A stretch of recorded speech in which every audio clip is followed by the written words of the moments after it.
Hey guys, my name is Lilly and today I'm standing here with Jonah from the Hidden Valley Farm and he wants to show us his aquaponics system.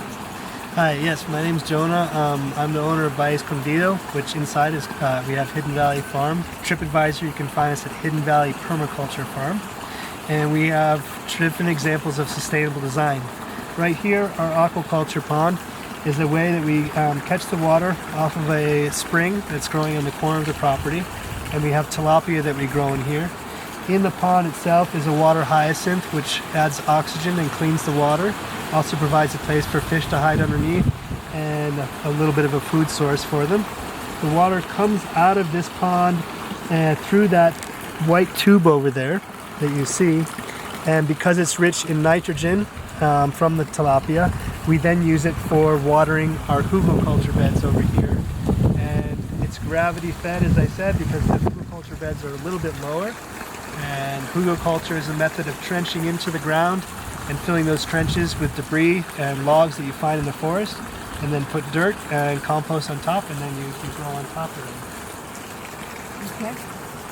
So this is the raised bed system, the Hugelculture. So you said that the water comes from the pipes to yeah, you can see some coming out right over here. Right there we're growing some dinosaur kale and some onions and different herbs. Mm-hmm. And so as the water comes through, it's providing both moisture and nutrients for these raised beds. Right now we're having a problem with armadillo and agouti, which have been coming through and burrowing into the beds. Okay. But hugelculture is a great way for us to grow here because we have a very strong windy season and so much blows down that we just collect some of that off the forest floor and use it for replicating the patterns that already exist in nature, condensing it into one area for some food production. Is all of the water used up by the plants? Not all of it. We always, for any aqua system, you always want to have significant flow for the health of the fish. So some of it does go down and then into the forest. Okay, that's really nice. These are about a meter down, and we're just seeing the top, but these are dug about a meter down. And then we fill it full of logs, just like the ones different size. A log this size versus a log this size will house a different kind of microbial activity. And as they decompose, it's constantly reproducing healthy soil for the plants to grow on top of it and holding on to moisture. So a good design in permaculture is something that's low maintenance. You've done enough observation and interaction so that you can see what's already happening in the natural environment and then use your intelligence and technology to condense it in one way to produce more life and regenerate the natural environment. Let's take a look around the raised beds here.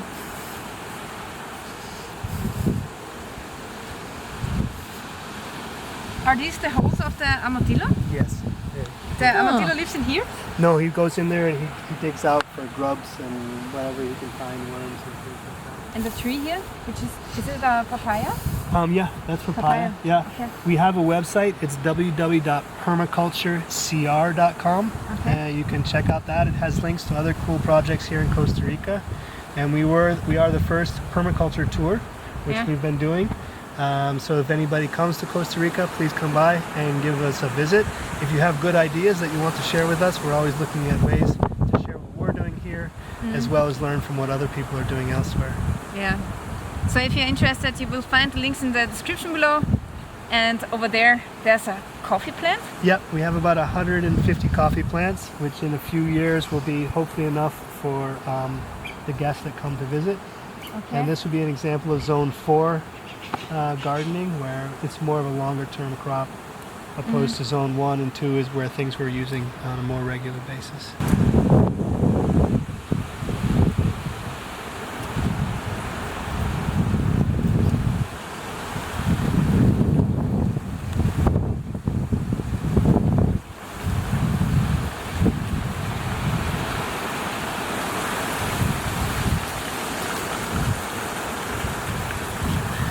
So how many fish do you get out of this pond each year?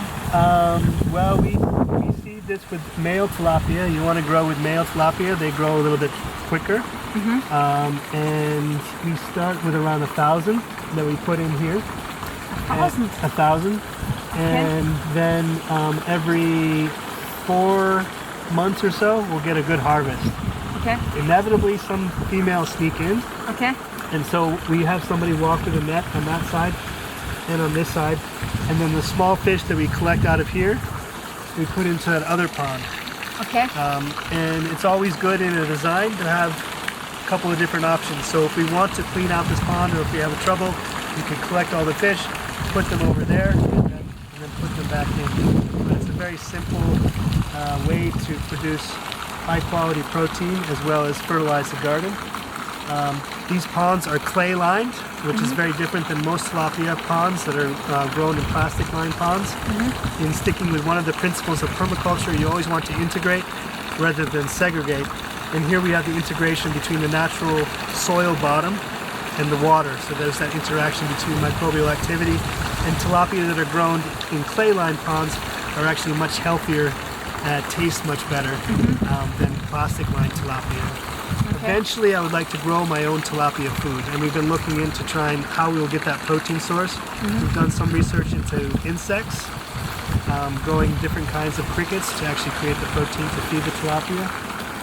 In that pond over there, I made a mistake, and in permaculture, we always learn from mistakes. Okay. Mistakes are often more valuable than successes because they teach us so much.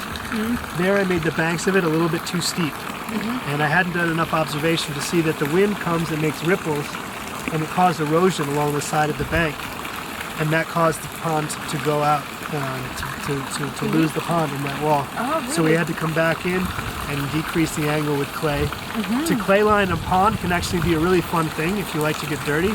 You get the clay, you first make the hole, you get the clay, you put your rocks along the bank, and then you invite your friends over and everybody stands around compacting the clay. Oh, I did hear of one couple that lived in an area where they had a neighbor who had cows.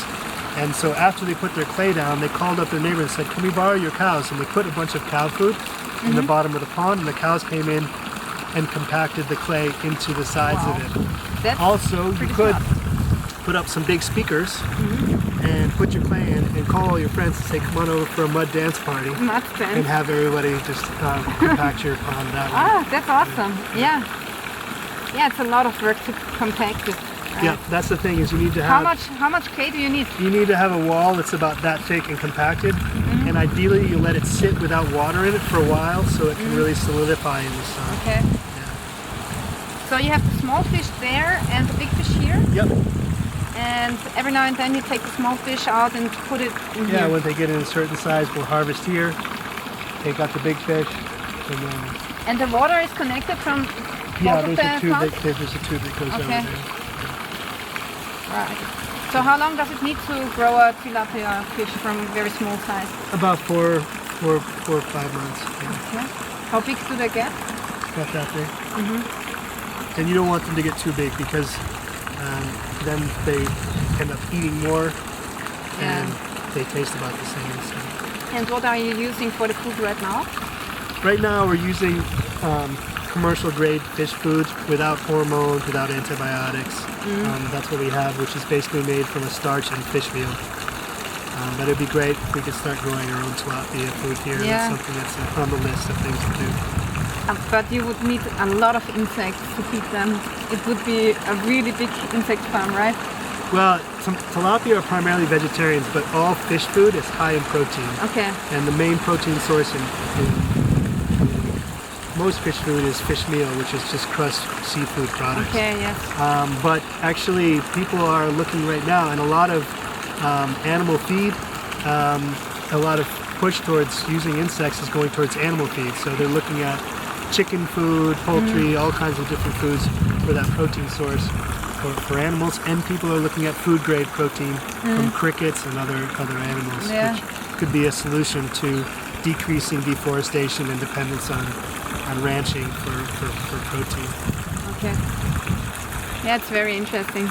And this is really awesome, this pond and the raised beds. Yeah. It looks really nice. Thank you. We've had a lot of fun. We've worked with a great group of people and we're having a good time. Yeah. So how deep did you make the pond? This is about a meter and a half deep. You don't want to do too deep because then that changes the temperature. For trout, which is another kind of fish you can grow. You'd want a little bit of a deeper pond and a little bit higher elevation. They like a little bit of a cooler temperature here in Costa Rica. Yeah, I think in Austria we might get a problem if we made it so shallow because of the winter time when it freezes down. Yeah, in Austria I think you'd have to grow tilapia inside. Inside, yeah. Yeah, because this is more of a tropical type of fish. Yeah. So on top of the water here we're growing something called water hyacinth, which is at lower elevations and invasive. They don't flower at this elevation. One of the things that they're good for is that they're natural biofilters. And so you can see this plant has a very robust, broad surface area when it's divided out into water. So this actually helps clean the water, it adds oxygen, and they reproduce at a very fast rate. So we use it as a nitrogen source for our composting. We also chop it up and use it as a mulch to keep the moisture during dry season at the base of our plants. It reduces erosion on the side because it blows to the side of the pond that the wind's blowing it to, and it provides a place for fish to hide underneath from the birds. So it's in permaculture something that we call has stacked functions. It's one plant that produces and supports life in a bunch of different ways. This is one of our designs.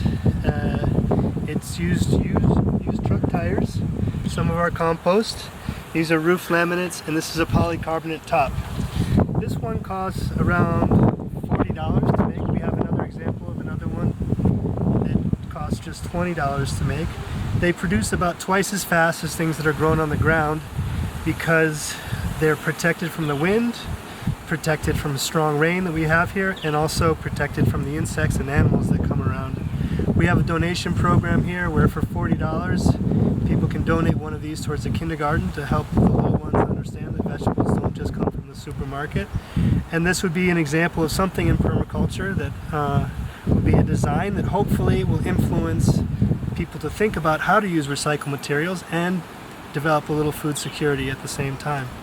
So please, if anybody sees this video, take this idea. If you think it'll work for you, share it to other people, and hopefully this will support regenerative practices throughout wherever you are in the world. So here we have another version. Again, this is one of our designs here. With the idea that this is something that is affordable and can be used in the inner city environment. This is just used roof laminates that came off the top of a building that was, it's a way to recycle the roofing, and these truck tires. So those we got for free. The only cost here, and this is a piece of used garden hose or piping, the only cost here was the plastic top and this little metal fencing underneath, and these small aluminum pieces to hold the structure of it. This moves quite a bit, but it's lasted through some very strong windy seasons that we have. And this takes around 45 minutes to make. You just, with an electric drill, drill in the roof pieces into the tires. And on the edge, we just put a little bit of what we call saran, or plastic netting, to keep the soil inside. And then put together, this has it's a two-layer to help hold that structure for the soil. And this soil here is just part of our compost. You can see it has eggshells in it and other things that we get from our garden. So they produce about twice as fast, as I mentioned, because they're protected from the elements and from animals. The armadillos don't go in here, the agoutis don't go in here. If the leafcutter ants come, we can paint these tires with the smell of something, with cayenne or garlic. Leafcutter ants don't like. And so there's different ways that we can try and make sure that the animals and the insects don't come in, and that there's enough food left for us to use in the kitchen. What we're going to do here is we'll have a gutter that runs along the edge of this building, because 1 square meter of roof surface area and 1 millimeter of rain will give you 1 liter of water. And so we're going to have a bucket here, a wine barrel we'll probably get, and collect the water that comes off of this roof.